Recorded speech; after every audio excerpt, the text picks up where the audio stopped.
said, perhaps I could go to one of these Whirlwind squadrons. Now, the Western Whirlwind was a little twin-engine, single-seater fighter, which there were only 2 squadrons. But with all my twin-engine experience, it seemed to me there might be a vague chance that I might be able to get into one of these squadrons. Basil said, well, leave it with me. And a week later, I was posted to number 137, Whirlwind Squadron at Manston in Kent as a supernumerary squadron leader. This was in the end of August 1942.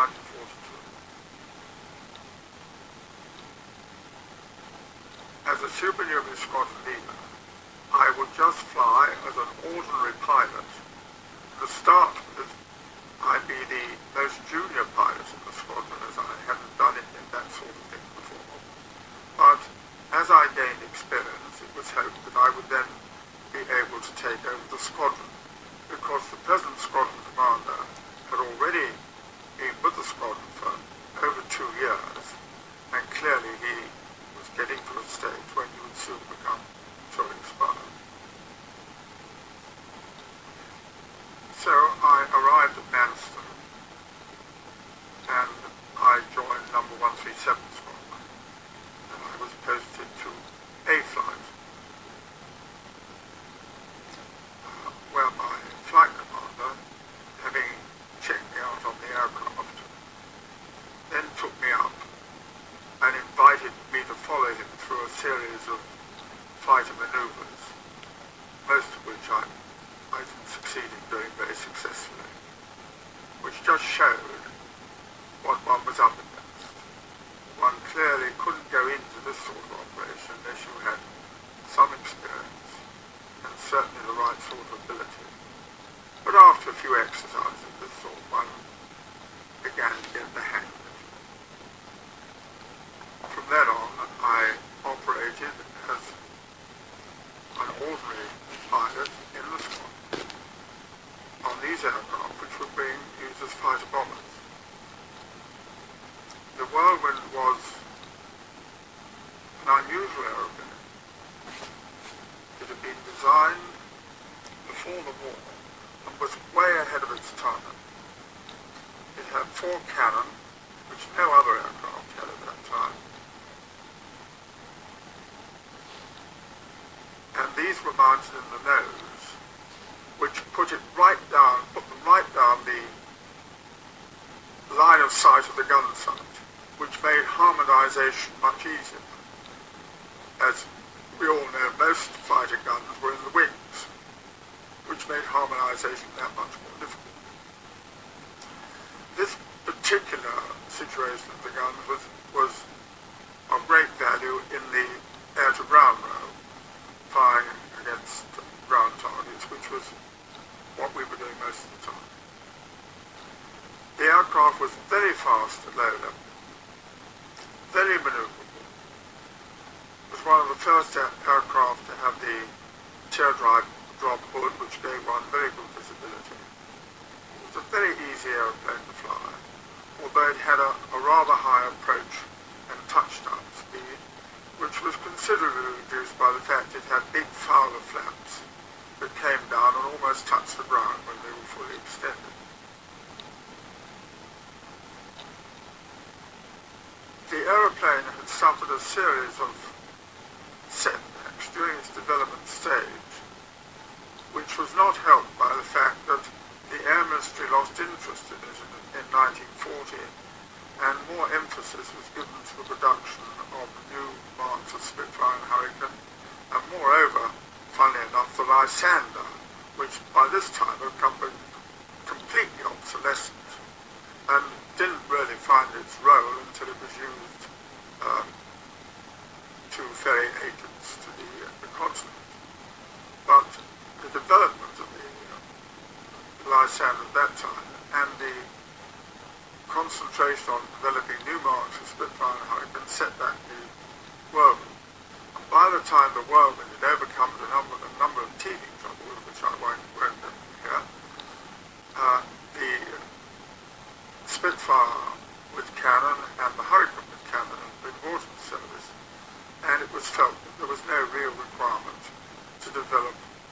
third fighter, particularly as the Typhoon, which was designed to succeed both the Hurricane and the Spitfire, was now on the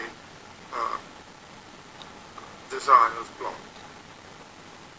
And so only 114 Whirlwinds were built, and from this they formed firstly number 263 Squadron, and then from number 263 Squadron they formed the second squadron, number 137 Squadron.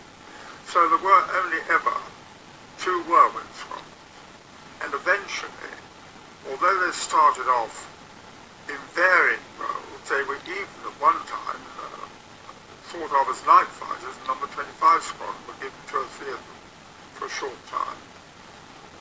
But clearly they weren't suitable for that role. They were thought of as a long-range fighter, but they hadn't got the range for that role. In fact, they were very short range. And they eventually found their niche as fighter bombers. And it was in this role, with number 263 Squadron operating from Warmore, and operating in an area south of the Seine, which included the Channel Islands, and number 137 Squadron operating from Manston in an area north of the Seine up to the Scheldt, that they really found their niche. Their operations divided against 2 types of target.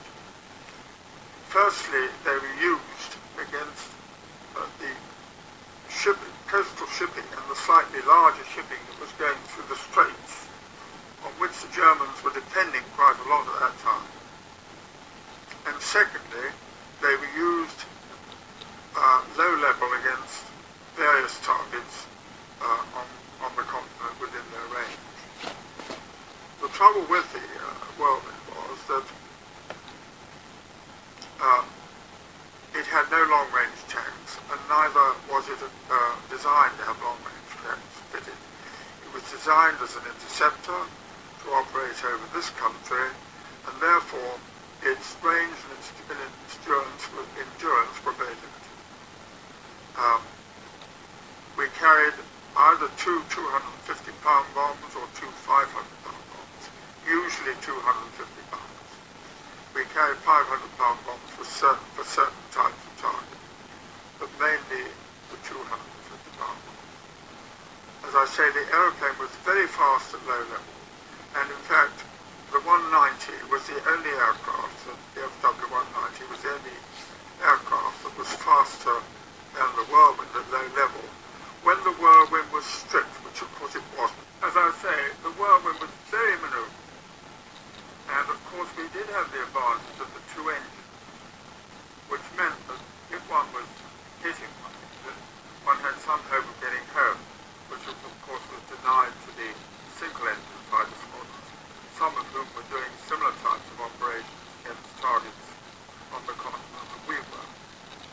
One small problem was that the Whirlwind didn't have a cross-feed between the tanks of both engines, and so if you had one engine knocked out, you couldn't use the fuel from that tank.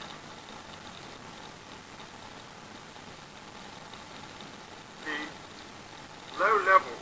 most of the low-level operations over the continent that we took part in were an operation known as Operation Rhubarb.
chose not to operate unless the cloud base was 8/8 at no higher than 1,500 feet. He opted for the exercise being that if you were attacked, you could then seek protection in cloud. So, as I say very often, if these were the conditions, they may not be suitable for fighter sequences. And so, fighter squadrons would turn their attention to these rhubarb targets. Many of the squadrons used to fit bomb racks, Spitfire squadrons used to fit bomb racks and carry 250-pound bombs for particular rhubarb operations. Then when they came home, they'd take the bomb racks off again. As far as we were concerned, our bomb racks were permanently fitted, and we spent our whole time, as I say, tending to attack ground targets on the continent and coastal shipping targets, both by day and on moonlight nights. We couldn't operate on dark nights because we had no radar. But all our attacks were low level, both by day and by night.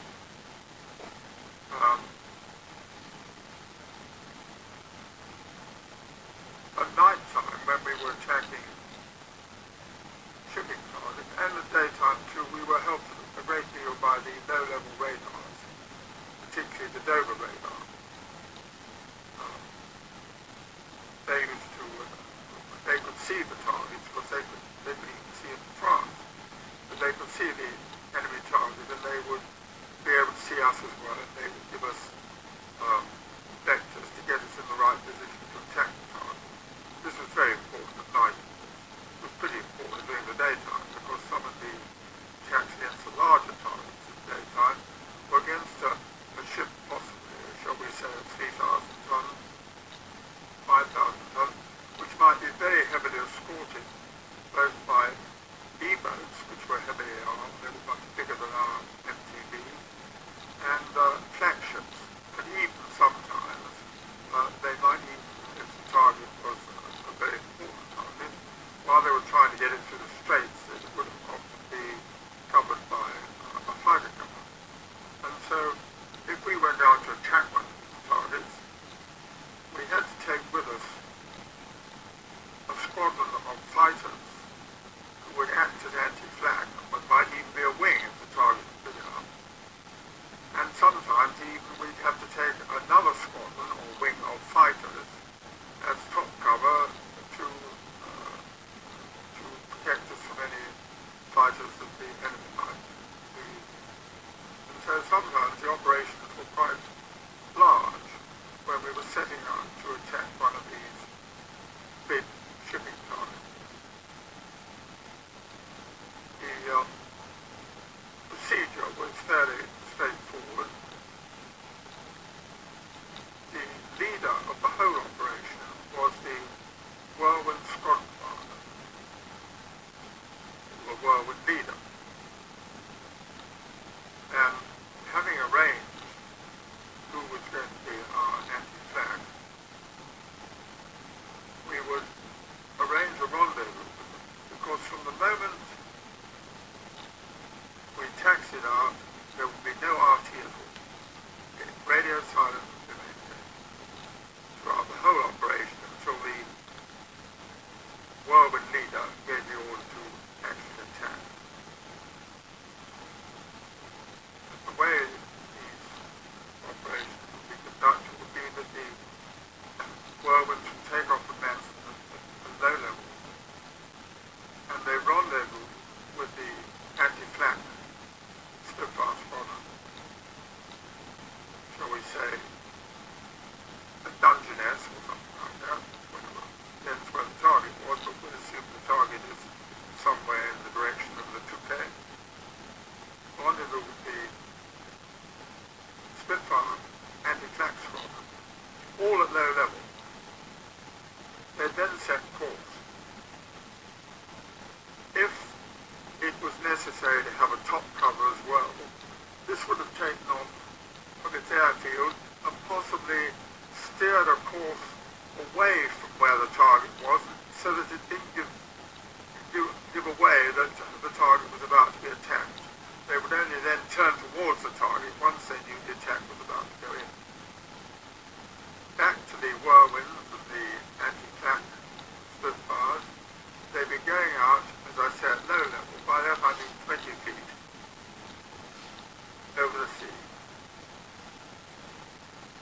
as the target came in sight, the Whirlwind leader would then, over the RT, to all and suddenly say, "Target ahead, buster."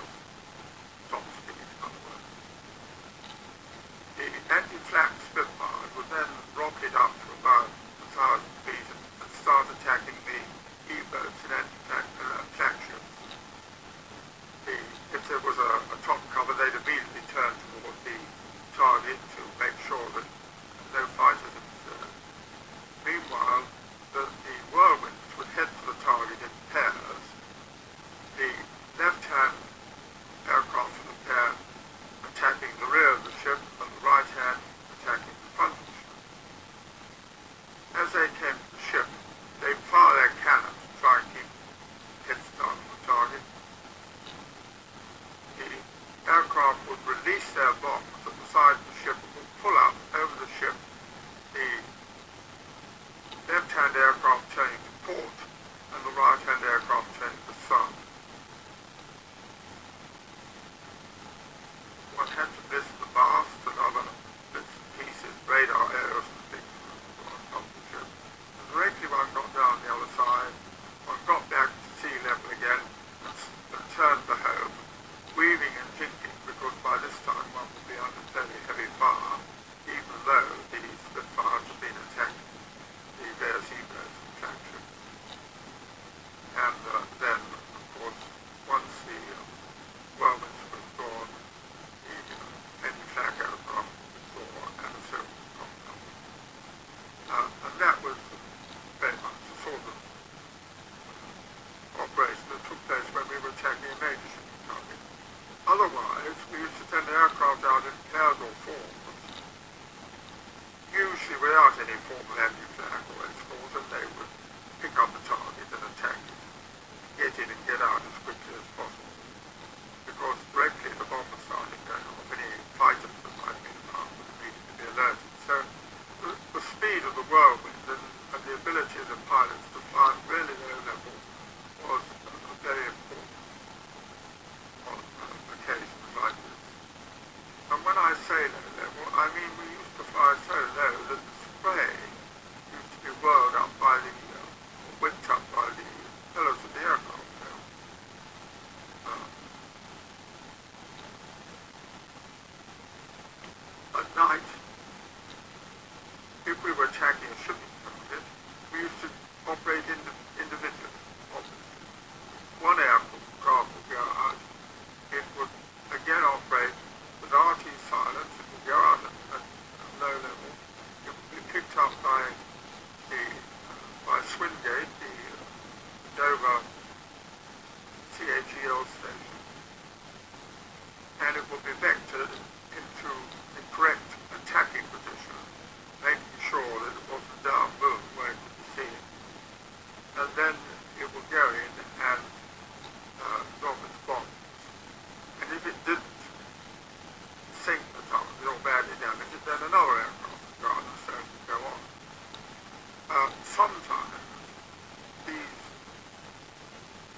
one knew very well that almost from the moment we left the English coast that we might be liable to suddenly find these great plumes of water shooting up around us.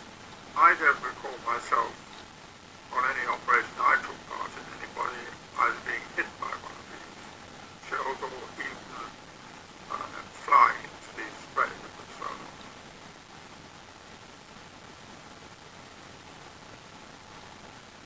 I stayed with number 137 Squadron until about January 1943. So I'd been with them now as a junior squadron leader for nearly 5 months, and I was now, I think, qualified as an experienced fighter, both fighter bomber pilot. But the CO of the squadron seemed to be going on forever, and so I was suddenly switched to the Americans, and I joined the United States 8th Army Air Support Command as a fighter liaison officer. This was a slightly new experience because we found ourselves based at Sunny Hill Park near Ascot, and there all those things that we hadn't seen in our shops in England for quite some time were available to us through the American PX, which of course we were allowed to use. Moreover, if we wanted to go anywhere, we just ordered a car, an enormous American car, driven usually by a most beautiful girl driver, would arrive to take you wherever you wanted to go. But the more serious part of my role was to teach the Americans something about what it was like to operate as a fighter pilot, bearing in mind none of them had ever been on operations in their lives. Now, all the squadrons that came under this headquarters, which were now ranged on airfields such as Aldermast and Greenham Common and Membury, the airfields along Berkshire Downs, they had originally been equipped with Mustangs. But these aircraft had been taken away from them, I think, to support the torch operation. So they arrived in England without the aeroplanes. The RAF, out of the goodness of their hearts, gave them some Spitfires so that they got something to fly.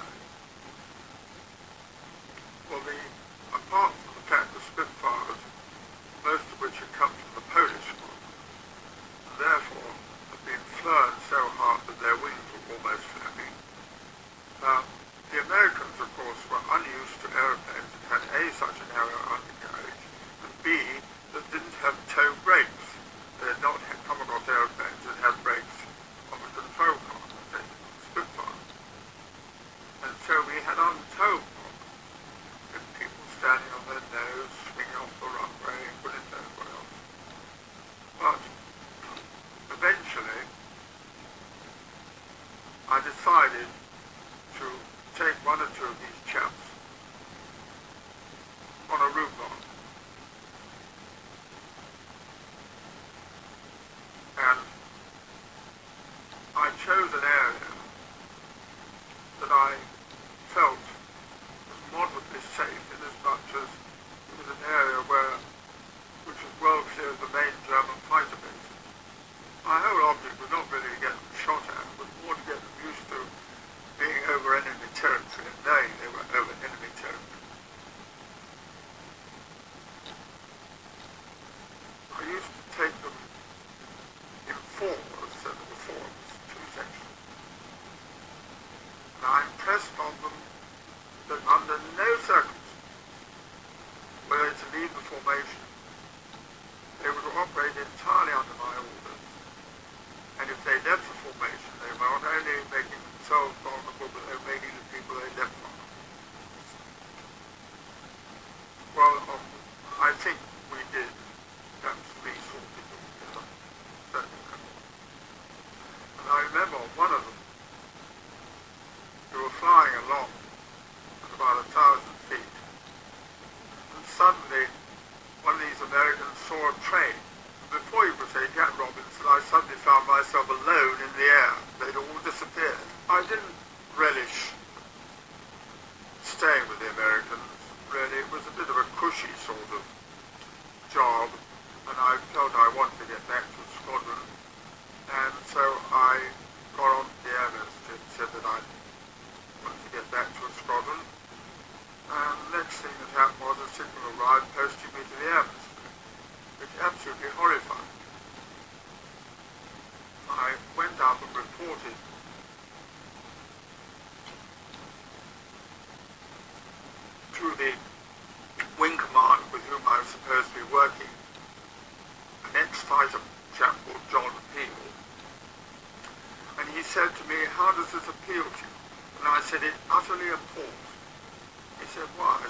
it in the low-level patrols against German fighters that were attacking the coastal towns in the south.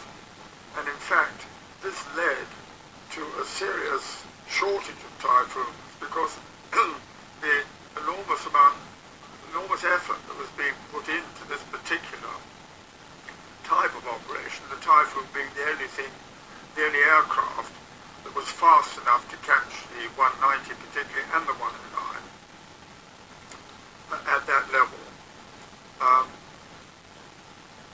The effort was so considerable that they were finding that the engines, the Sabre engines of the Typhoon, were requiring an overhaul after about 25 hours. And so the result was there was a great shortage of Sabre engines, which meant that the re-equipment of squadrons of the Typhoon had to be halted for a while. At this time, we had the Typhoon 1, which had the car-type doors on it. Instead of having a hood that you slid backwards and forwards, you had a couple of doors, rather like you have on a car. And the visibility out of the aeroplane was not wonderful. It was, of course, a heavy aeroplane. It was a big aeroplane, very fast. It was pretty maneuverable, and of course it had its 4 cannon. But two of the problems that we came across were, firstly, we had a spate of tails falling off, which killed the pilot every time. And the second thing was we suddenly started getting accumulations of carbon monoxide in the cockpit, and there were 1 or 2 mysterious accidents which were put down to this. And so from then onwards, on all Typhoons, and subsequently when the Tempest came in, you had to turn on the oxygen before you started the engine, and you remain on oxygen until the engine was stopped after you finished your sorting. The other thing about the Typhoon was it was a very hot aeroplane, and I certainly often flew in a vest and underpants with my overalls over the top and nothing else.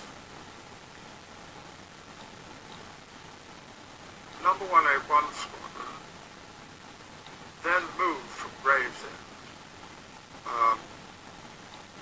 to Lasham, I think, or to another airfield, and they were replaced by 174 Squadron, also Typhoon Squadron, who had been with me as a Hurricane Bomber Squadron at Manston when I was in 137 Squadron, and I knew a lot of the people, including the squadron commander, McConnell.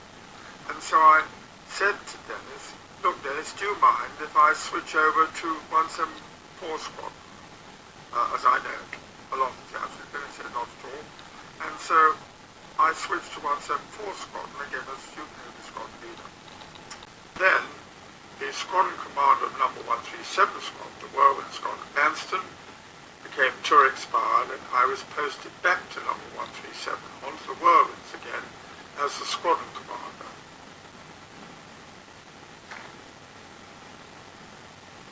The other operations, of which we carried out very few on the Whirlwind, was dive bombing, and it was not an aeroplane that was very suitable for this role because it picked up speed so quickly in the dive. But we did carry out 2 attacks. Certainly I was involved in.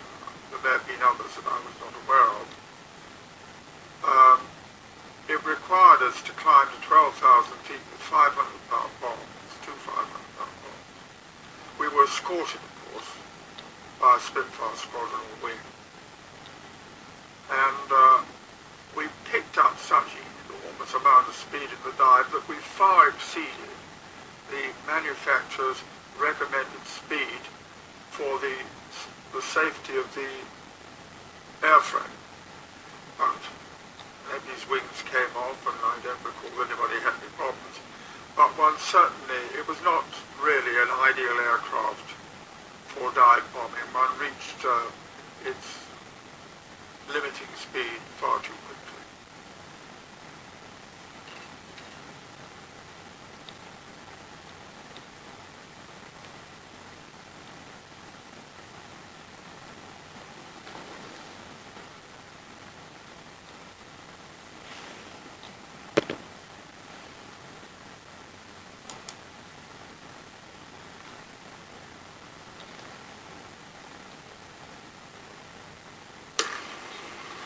Right, session number 12371.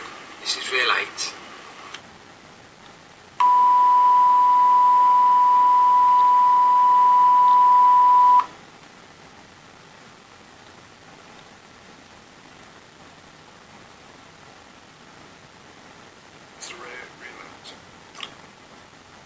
On my return to number 137 as squadron commander, the type of operations that I have previously described continued, but more emphasis was now being put on the attacks against land targets because we have been successful, really, in stopping the Germans from passing shipping of any size down the channel. We still attack small ships, but we did pay far more attention to attacking land targets and targets on Operation Rhubarb. On one of these rhubarbs, I had a slightly amusing experience. I was going off one day, myself and a number 2, each with two 250-pound bombs, and we taxied out. I got on the end of the runway at the takeoff position and waited for my number 2 to formate on me. Well, on these rhubarbs, like nearly all our operations, we maintained RT silence until it was absolutely necessary, which was usually over enemy territory if one was attacked, which meant we started up and we taxied out in complete silence. Well, having taken up my position, I noticed my number 2 was standing off some 50 yards away. I wondered what he was up to. So I kept gesticulating to him, and he was gesticulating back to me. And in the end, after this exchange of gesticulations, he suddenly turned around and started taxiing back to the dispersal. So I thought, he must have something wrong with his aircraft. So I started the taxi back, we got back there, and stopped engines, got out, and I went up to him and I said, what was the matter? He said, one of your bombs fell off. And so I was probably lucky, but as it had fallen such a short distance, its chance of exploding was very small. We continued until about July 1943, when it became clear that there were too few Whirlwinds left to maintain 2 squadrons. And as number 263 Squadron at Warmore had the much longer sea crossing to get to their operating areas, it was decided that they should retain the aircraft with 2 engines for as long as the rest of the Whirlwinds would remain, and that my squadron, number 137 Squadron, would be re-equipped to the Typhoon. I'm going to return to the time when we had the Whirlwinds for a moment, because there is quite an interesting story about the day that number 137 Squadron captured a German. In the Royal Air Force, capturing one of the enemy was a fairly rare event, and only happened if somebody bailed out or something like that and happened to land nearby. But the capture was usually made under these circumstances by the police or the army or something like that. It was most unusual for RAF pilots to be around when this happened. However, in about the spring of 1943, a German Me-109 suddenly landed at Manston in daylight. He landed on the opposite side of the airfield to where my squadron, number 137 Squadron, was situated, and very close to where the other squadron on the airfield, number 609, was situated. at Manston in those days, and still today in fact, there is a road that runs right across the middle of the airfield. And until the large runway was built in round about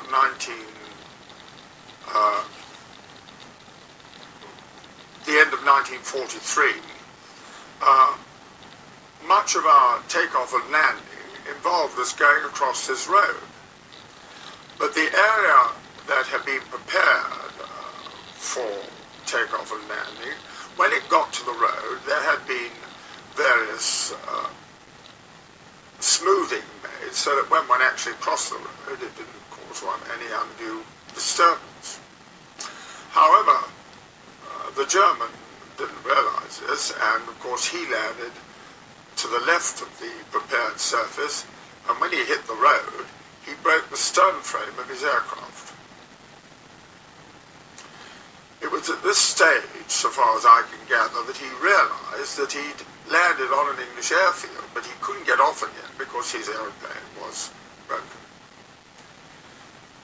The result was that the pilots of 609 Squadron rushed out of their dispersal and took charge of the pilot. They had captured a German, and we in our squad were very jealous of this, because as I said before, this was a rare event. They did in fact treat their captured German very well. They took photographs of him. They took a photograph of him with Wing Commander Goat, who was the mascot of 609 Squadron at the time, and they then took him down to the mess and gave him lunch.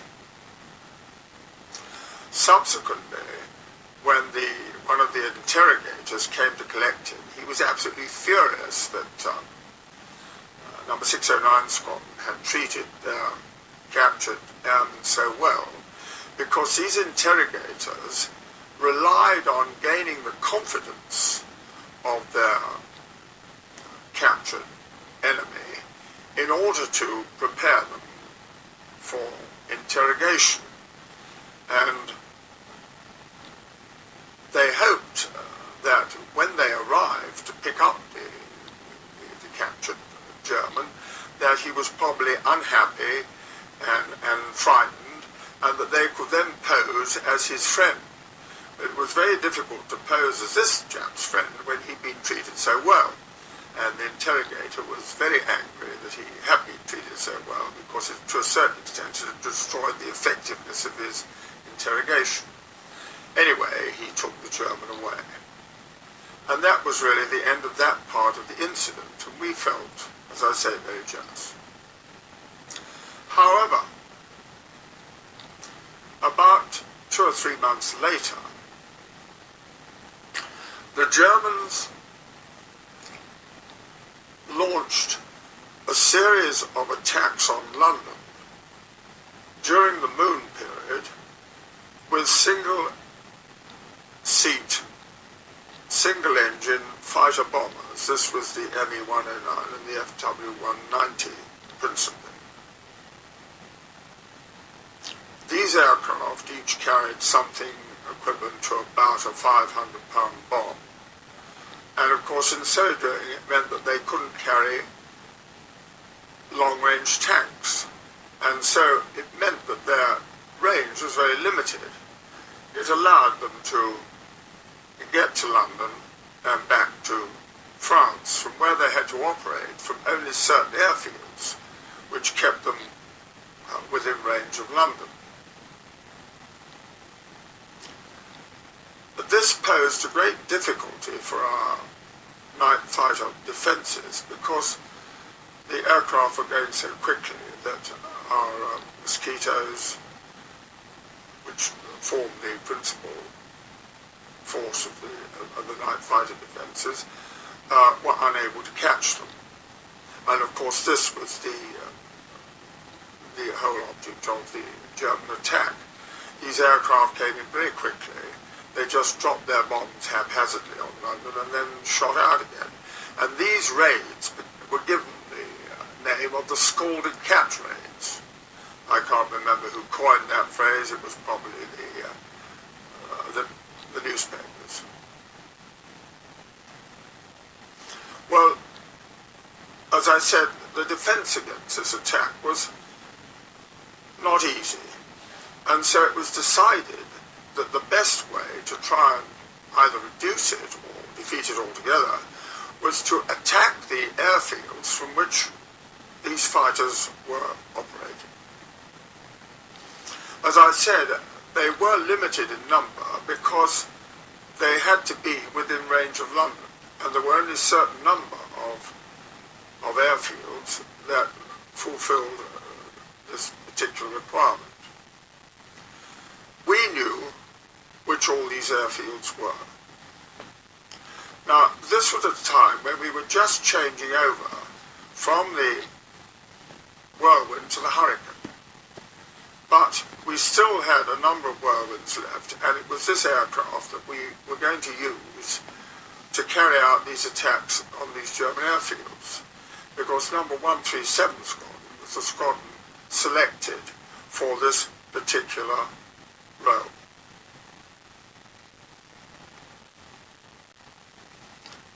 Now, the way our operation worked was that the Germans used a different airfield every night, and they moved their fighter aircraft in such a way that they couldn't be plotted by our low-level radars that were situated around the Dover area and along the southeast coast.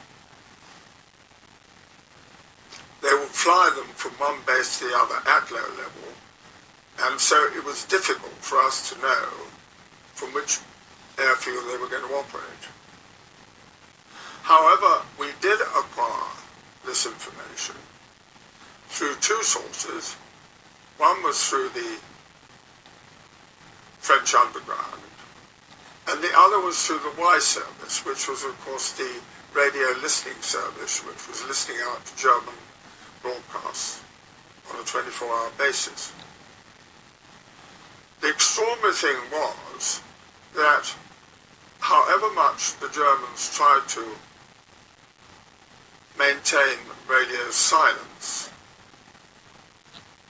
there was always an occasion when somebody made a noise, albeit very briefly, on the radio.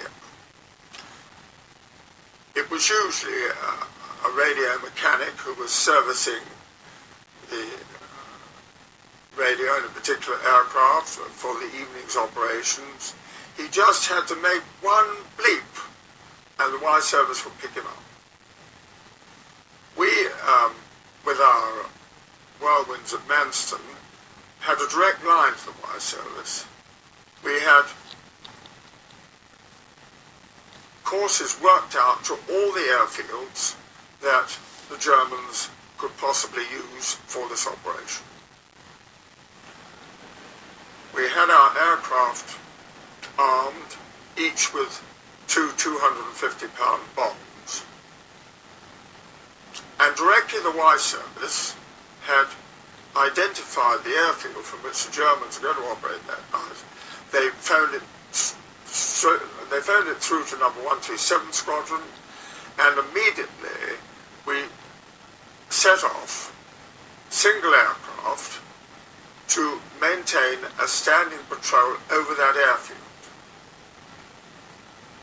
We would shoot up any aircraft that tried to take off or land, and if there was a silent period when nothing seemed to be happening, we'd drop one of our bombs just to remind the Germans that we were there.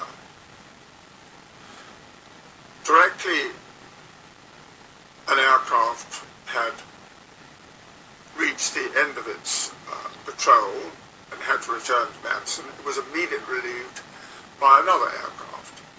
And over the period of the night, the moonlight night, we would probably use about 5 aircraft, each relieving the other on these patrols. needless to say, with the German anti-aircraft defences, as good as they were, it wasn't all milk and honey carrying out these patrols, because the Germans were constantly shooting at one. One kept out of range of their guns as much as one could, but of course one had to get inside their range when one either attacked an aircraft or dropped one of these bombs. However, during the period that No. 137 Squadron were carrying out these operations, we didn't lose anybody.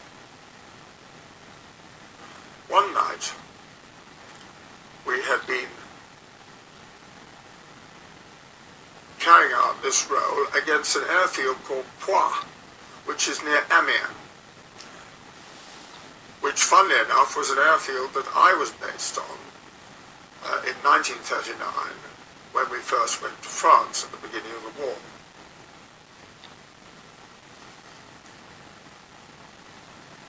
I had already carried out my patrol and was back at Manston, and we were now waiting for our last aircraft to come back. It was about 4 o'clock in the morning, not long before dawn, and the aircraft was flown by my senior flight commander, Mike Brown.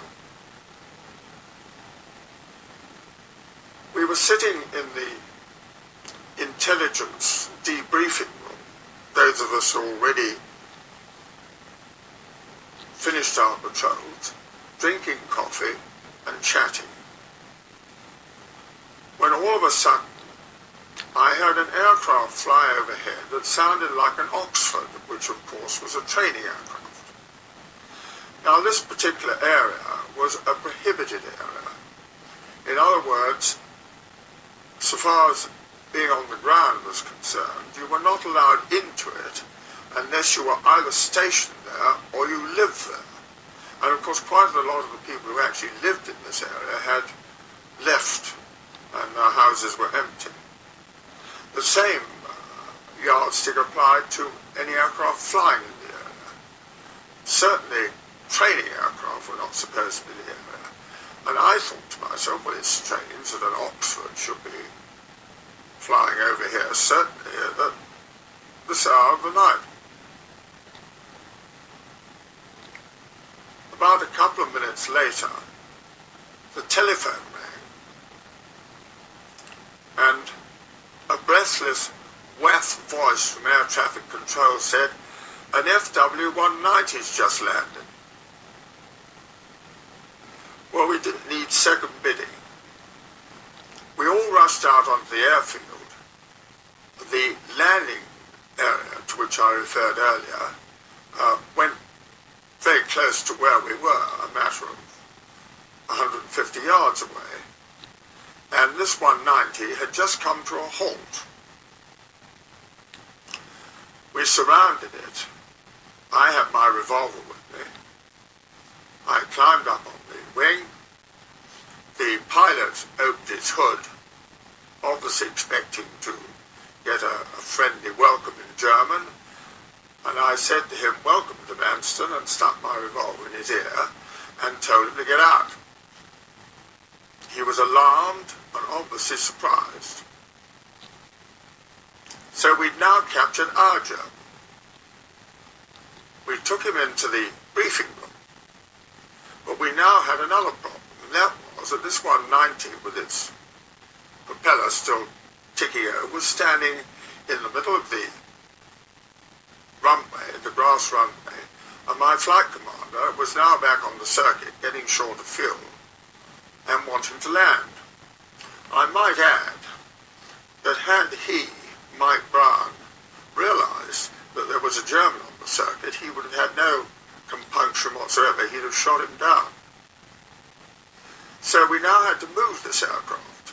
Well, I had never been in a 190 in my life before, but I decided that I somehow got to move it off the runway. It was the latest model, and so you can well see the apprehension I had that I might pull the wrong lever perhaps pull the undercarriage up or something terrible like that. Anyway, I got into the aircraft and looked around the cockpit, and of course the Germans seemed to have more electrics in their aircraft. There seemed to be a mass of switches, and I really didn't know which one I was meant to push and pull.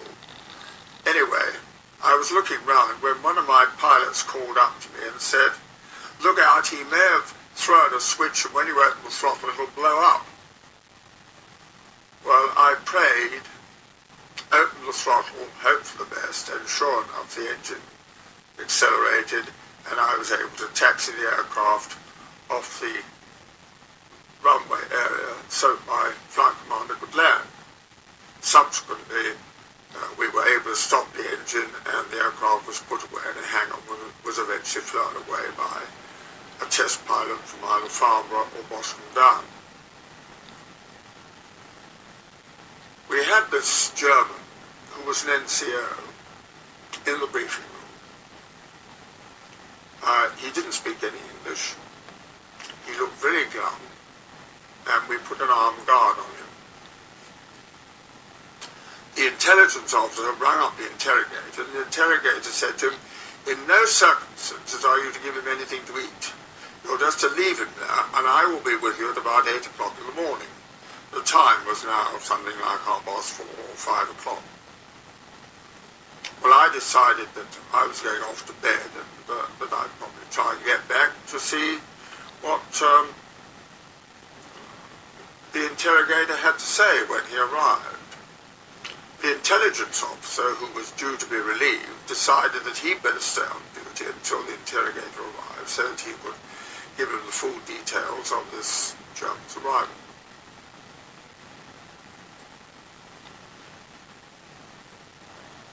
I came back at about 8:30.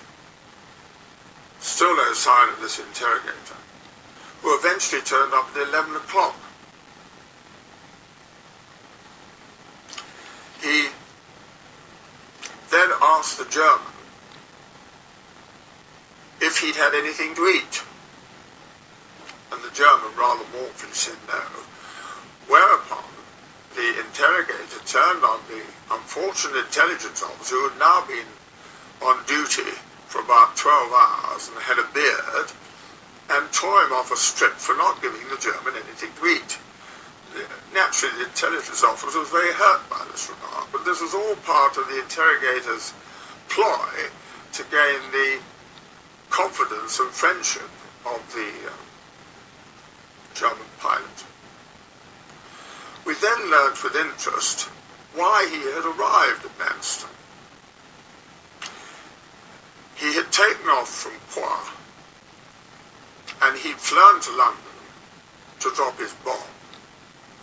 Now, I must admit that it was a misty night, but we had been going backwards and forwards to Poix without any difficulty. But this German had arrived over London, he dropped his bomb, and had obviously got too far north. And the result was, when he turned to return to France, he crossed the Thames estuary and thought he was crossing the Channel. By this time, he was getting short of fuel. Unfortunately for him, our flashing beacon, which we turned on when the visibility was beginning to drop, our flashing beacon was flashing M for Manston, which was the same identification that a flashing beacon on Cap Gris-Nez in France was to flash, and this chap therefore thought that he was over France. He saw this airfield and decided to land, and he landed thinking he was landing in France.